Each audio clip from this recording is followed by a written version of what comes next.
माननीय प्रधानमंत्री मोदी जी का जोरदार स्वागत। ভারতে টানা তৃতীয়বার ক্ষমতায় বসতে যাচ্ছেন মোদি। রাজ্যে রাজ্যে উল্লাস। গেরুয়া শিবির 292, ইন্ডিয়া জোট 232টিতে এগিয়ে। গণেশ উল্টাচ্ছে উত্তরপ্রদেশে, মমতারই থাকছে পশ্চিমবঙ্গ। এক্সিট পোল আমরা বিশ্বাস করি না, আমরা মানুষের রায়কে বিশ্বাস করি। আমরা যতই উত্তর কলকাতার কাউন্টিং এর মধ্যে থাকি, আমাদের মনটা পড়ে রয়েছে যে রাজ্যে কেমন ভোট হয়েছে। বিজেপি তৈরি করে দেওয়া সার্ভে দেখে যে আমি কি আমার নিজের উপর আস্থা হারাচ্ছি? আমি তো এটা মানুষের চোখে দেখিনি। এ জয়, এ ভিক্টরি ইন্ডিয়া কা হ্যায়। ব্যবধান কমিয়েছে কংগ্রেস। রাহুল বললেন, শুধু বিজেপি নয়, লড়াই হয়েছে ভারতের সাংবিধানিক প্রতিষ্ঠানের সঙ্গেও। ये चुनाव हम बीजेपी, हिंदुस्तान के इंस्टीट्यूशंस, सीबीआई, ईडी, इन सब के खिलाफ हम लड़े थे, क्योंकि इन सब संस्थाओं को, इन सब इंस्टीट्यूशंस को नरेंद्र मोदी जी ने कैप्चर करा, धमकाया, डराया। জয় দাবি করে সরকার গঠনের ঘোষণা মোদির। एनडीए की लगातार तीसरी बार सरकार बननी तय है। দেখছিলেন প্রধান শিরোনাম। রাত 11টার সময় সঙ্গে আছি আমি খান তাজদিন হাসান। আটকে পড়া বাংলাদেশিদের আর নেবে না মালয়েশিয়া। কর্মী সংখ্যা নিয়ে মিথ্যাচার। সরকারের দাবি 17,000, 5 থেকে 6 বলছে বায়রা। 5 লাখ টাকা করে নেওয়ার অভিযোগও অস্বীকার। আজকে এই মুহূর্তে কয়জন আছে ড্রাইভার? ডিজির কাছ থেকে আমি 1 ঘন্টার মধ্যে সকল ড্রাইভার, হেল্পার, তার বেতন ভাতা, আমি পুরো স্টেটমেন্টটা এখন নিয়ে এখান থেকে যাব। আপনি যান মিটিংয়ে বসে না থেকে ওনাকে নিয়ে কাজ করেন। দুর্নীতি নিয়ে প্রতিমন্ত্রী রোশানলে ডাক বিভাগ। জবাব না দিতে পারায় মিটিং থেকে বের করে দেন 2 কর্মকর্তাকে। গাড়ি, জমি বেসরকারি খাতে ছেড়ে দেওয়ার ঘোষণা। কোনো চা শ্রমিক যেন ভাসমান না থাকে, সেজন্য কাজ করে যাচ্ছে সরকার। চা দিবসে প্রধানমন্ত্রী বললেন, বাগানে সোলার প্যানেল করলে সাশ্রয় হবে বিদ্যুৎ। এবং আবারও বাড়ছে সিলেট অঞ্চলের নদ নদীর পানি। প্লাবিত নতুন নতুন এলাকা, দুর্ভোগে মানুষ। রাতারাতি বেড়ি বাঁধ নির্মাণের আলাদিনের চেরাগ নেই সরকারের হাতে, বললেন মন্ত্রী।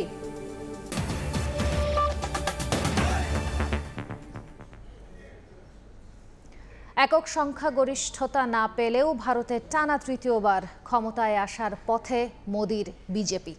জয়ের দাবি করে টানা তৃতীয়বারের মতো সরকার গঠনের ঘোষণা দিয়েছেন নরেন্দ্র মোদি। নির্বাচন পরবর্তী জাতির উদ্দেশ্যে দেয়া ভাষণে বিজেপির ওপর আস্থা রাখায় জনগণকে ধন্যবাদ জানান তিনি। অন্যদিকে নির্বাচনের মাধ্যমে মোদির নৈতিক পরাজয় হয়েছে বলে দাবি রাহুল গান্ধীর কংগ্রেসের। আর পশ্চিমবঙ্গের মুখ্যমন্ত্রী মমতা বন্দ্যোপাধ্যায় বলেন, নির্বাচনের ফলাফলের মধ্যে শেষ হয়ে গেছে মোদি ম্যাজিক। টানা তৃতীয়বারের মতো সরকার গঠনের পথে ভারতীয় জনতা পার্টি। চলছে জয়ের উল্লাস, তবে প্রত্যাশিত ফল না আসায় রয়েছে কিছুটা আক্ষেপও। এর মধ্যেই দিল্লিতে বিজেপি কার্যালয়ে সমর্থকদের উদ্দেশ্যে ভাষণ দেন নরেন্দ্র মোদি। এনডিএ জোটের জয়ের দাবি করে বলেন, টানা তৃতীয়বারের মতো সরকার গঠন করে ভারতে নতুন ইতিহাস গড়তে যাচ্ছে বিজেপি। आपका ये प्यार, इस आशीर्वाद के लिए मैं सभी देशवासियों का ऋणी हूं। आज बड़ा मंगल है और इस पावन दिन एनडीए की लगातार तीसरी बार सरकार बननी तय है। এদিকে জনগণের রায় মেনে নিয়েছে বিরোধী দল কংগ্রেস। তবে দলটির দাবি, এই নির্বাচনের মাধ্যমে নৈতিক পরাজয় হয়েছে মোদির। ये मैंडेट मोदी जी के खिलाफ गया है। ये उनकी राजनीतिक और नैतिक हार है। ये चुनाव हम बीजेपी, हिंदुस्तान के इंस्टीट्यूशंस, सीबीआई, ईडी, इन सब के खिलाफ हम लड़े थे, क्योंकि इन सब संस्थाओं को, इन सब इंस्टीट्यूशंस को नरेंद्र मोदी जी ने कैप्चर करा, धमकाया, डराया। এবারের নির্বাচনে পশ্চিমবঙ্গের ভূমিধস জয় পেয়েছে মমতার তৃণমূল। গত নির্বাচনে রাজ্যটিতে 18টি আসনে জয় পেলেও এবার মমতার দলের কাছে পাত্তায় পায়নি গেরুয়া শিবির। আরও একবার মমতার হাতেই থাকছে পশ্চিমবঙ্গের নিয়ন্ত্রণ। কলকাতায় নিজ বাসভবনের সংবাদ সম্মেলনের শুরুতেই মোদির কঠোর সমালোচনা করেন তিনি। এ সময় বিজেপির বিরুদ্ধে বিভিন্ন আসনে ফলাফল আটকে রাখার অভিযোগ করেন মমতা। বিজেপি অবজারভার জেতা সিটগুলোতেও সার্টিফিকেট দিচ্ছেন না। मैं जरूर कहेंगे ये जॉय ये विक्ट्री इंडिया का है, ये विक्ट्री हमारा देश का है। নির্বাচনে গণমাধ্যমের ভূমিকা ও বুথ ফেরত জরিপ নিয়েও সমালোচনা করেন পশ্চিমবঙ্গের মুখ্যমন্ত্রী। বলেন বিরোধীদের মনোবল ভাঙতেই বিজেপির দফতর থেকে তৈরি করা রিপোর্ট প্রকাশ করা হয়েছে। আপনাদের ফালতু সার্ভে দেখে, বিজেপি তৈরি করে দেওয়া সার্ভে দেখে, আপনাদের ফেক সার্ভে দেখে। রবিউল ইসলাম আওলাদ, সময় সংবাদ। এদিকে বুথ ফেরত জরিপকে বৃদ্ধাঙ্গুলি দেখিয়ে চমক দেখিয়েছে রাহুল গান্ধীর কংগ্রেস। লোকসভা নির্বাচনের 7ম দফা ভোট গ্রহণ শেষে বিভিন্ন জরিপে মোদির এনডিএর জয় জয়কার আর ইন্ডিয়া জোটের ভরাডুবির কথা বলা হলেও ভোট গণনা শুরুর পর অনেকটাই পাল্টে গেছে সে চিত্র। শেষ খবর পাওয়া পর্যন্ত মোদির নেতৃত্বাধীন এনডিএ জোট 292টিতে এবং রাহুলের ইন্ডিয়া জোট 232টি আসনে এগিয়ে রয়েছে।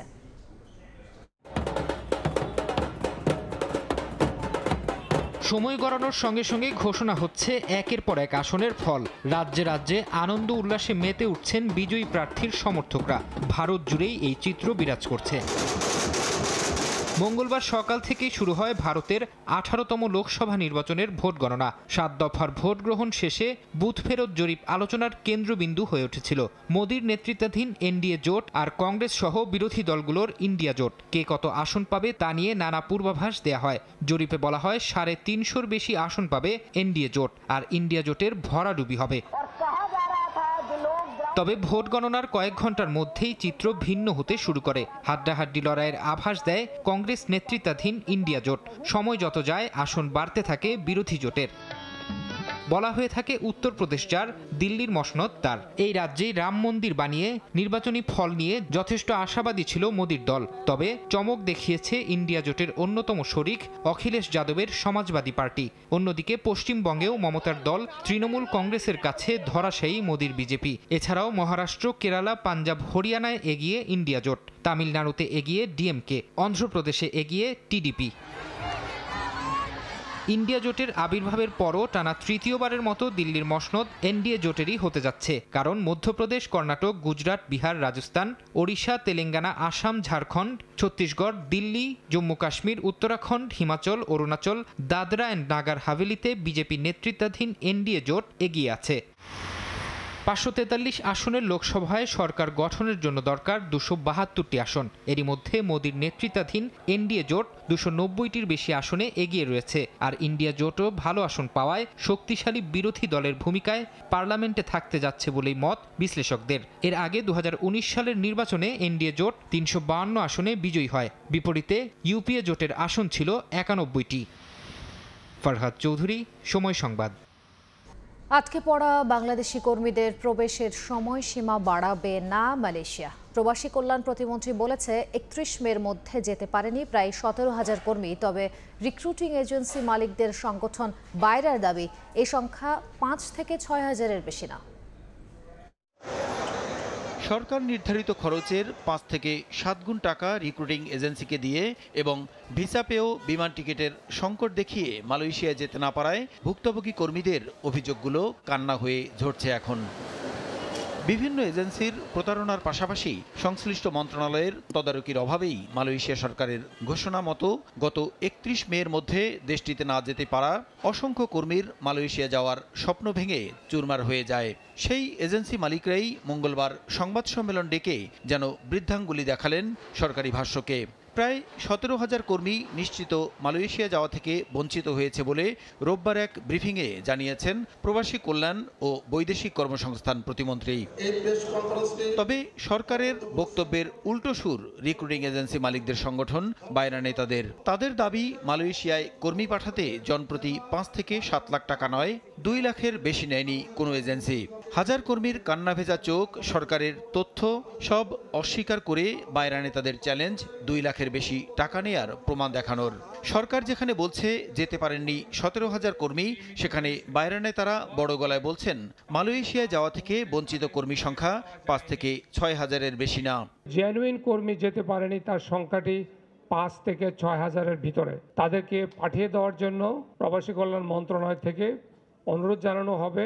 যদি সকল প্রচেষ্টা ব্যর্থ হয়, অভিবাসন খরচটি করেছে সমুদয় টাকা ফেরত দেওয়া হবে। যে পরিমাণ কথা বলছে সেই পরিমাণ টাকা রিক্রুটিং এজেন্সিরা নিয়ে নেই, হয়তো 1.5 লক্ষ 2 লক্ষ টাকা নিতে পারে। কিন্তু 5 থেকে 7 গুণ বেশি টাকা দিয়ে ভিসা পাওয়ার পর শুধু বিমান টিকিট জটিলতায় কেন যেতে পারলেন না কর্মীরা, নেই কোনো সন্তোষজনক ব্যাখ্যা। 47টি কোম্পানি মালয়েশিয়ার হিউম্যান রিসোর্স মিনিস্ট্রি থেকে ব্ল্যাকলিস্ট করা হয়েছিল।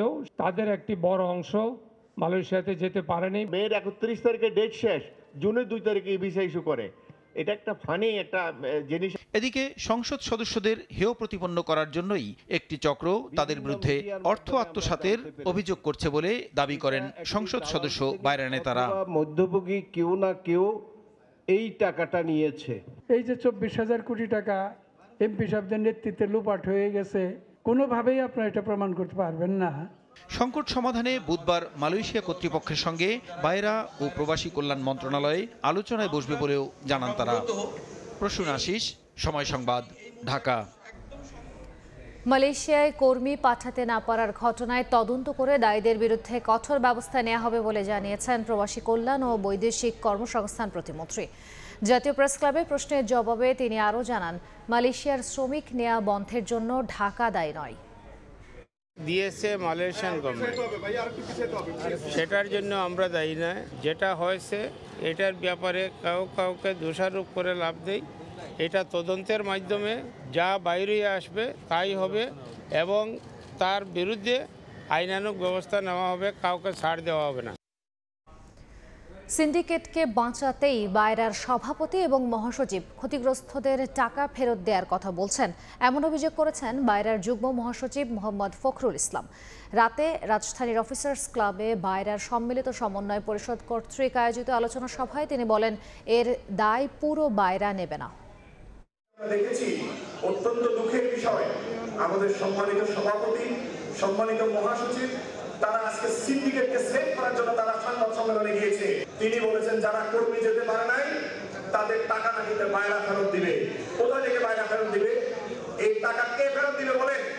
সিন্ডিকেটের 100 সদস্য এটাকে ফেরত দিতে হবে। এর দায় কি 2200 সদস্যকে এ দায় নিবে? কোনোভাবেই নিবে না। বরং তাদের আমরা বারবার এই সিন্ডিকেটের বিরুদ্ধে আমরা কথা বলেছিলাম।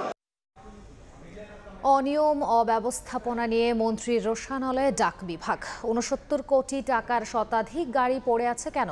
এই প্রশ্নের উত্তর দিতে না পারায় মহাপরিচালক সহ 2 কর্মকর্তাকে মিটিং থেকে বের করে দেন ডাক, টেলিযোগাযোগ ও তথ্য প্রযুক্তি প্রতিমন্ত্রী জুনায়েদ আহমেদ পলক।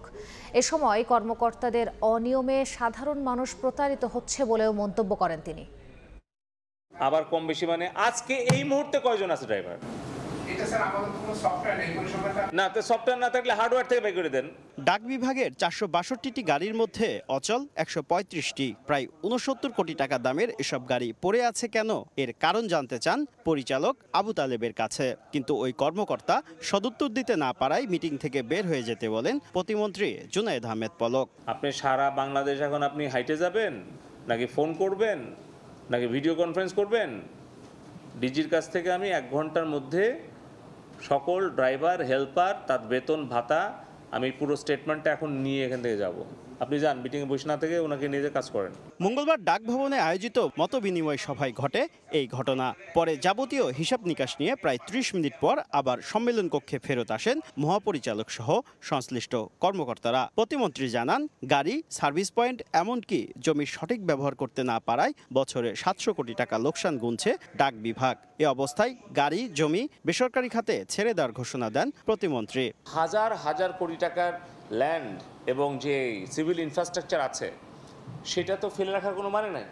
সরকারের টাকাও বিনিয়োগ করা দরকার নাই, বেসরকারি খাতে বিনিয়োগ করে সেখানে এই ব্যবসাটা করবে আমাদের সাথে, সেটার আর কি একটা রেভিনিউ শেয়ার করবে। শুধু সেবা বেসরকারীকরণ নয়, শুদ্ধি অভিযান চলবে কর্মকর্তাদের বিরুদ্ধেও। আসছে বাজেটে ডাক বিভাগের জন্য কোনো অর্থ চাইবেন না বলে জানান প্রতিমন্ত্রী। আমরা সরকারের কাছে যদি টাকা চাই তাহলে পরে কিন্তু সেখানেও আপনার সরকার জিজ্ঞেস করবে যে প্রতি মাসে 700 কোটি টাকা লস হচ্ছে, তাহলে আবার দিলে সেই টাকাটা কোত্থেকে ফেরত দিবা। এ সময় ডাক বিভাগের জন্য সরকার নতুন আইন আছে বলেও জানান জুনায়েদ আহমেদ পলক। এটা বের করতে হবে ভাইয়া। শুভ খান, সময় সংবাদ, ঢাকা।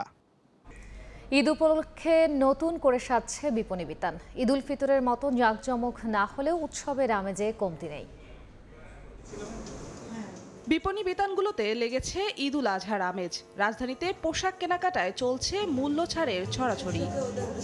পাঞ্জাবি, 3 পিস, টি শার্টের চাহিদা বেশি, দাম ও মানেও আছে স্বস্তি। এক্সক্লুসিভলি যে প্রোডাক্টগুলো থাকে একটু আগে কিনতে পারলে ভালো। ডিসকাউন্ট চলছে তো বেশ ভালো, অফার চলছে। নামি দামি ব্র্যান্ডগুলো 20 থেকে 70% পর্যন্ত মূল্য ছাড় দিচ্ছে। আর বিকাশের মাধ্যমে পেমেন্টে আছে সর্বোচ্চ 300 টাকা পর্যন্ত ক্যাশব্যাক অফার। ফ্ল্যাট ডিসকাউন্ট দিচ্ছি অল প্রোডাক্টের উপর 20% এবং নির্দিষ্ট কিছু পোশাকের উপরে 50%, 30%। বিকাশের পক্ষ থেকে কাস্টমার প্রতিদিন একবার পারচেস করলে 100 টাকা পর্যন্ত ডিসকাউন্ট পাবে।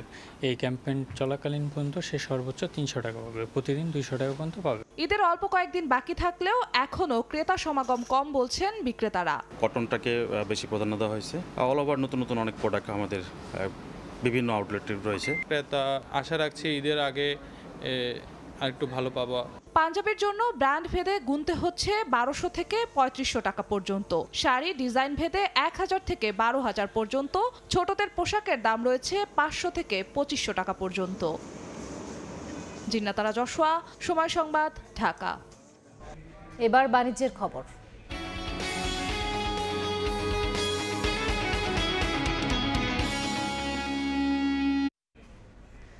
বাজেট ঘোষণার আগে লাগামহীন মূল্যস্ফীতি পরিস্থিতি। বাংলাদেশ পরিসংখ্যান ব্যুরো বলছে 5 মাস পর আবারও খাদ্যে মূল্যস্ফীতি ঠেকেছে 10.76%। আর ভোক্তাদের চাপে রাখা সাধারণ মূল্যস্ফীতি 6 মাস পর ঠেকল সর্বোচ্চে।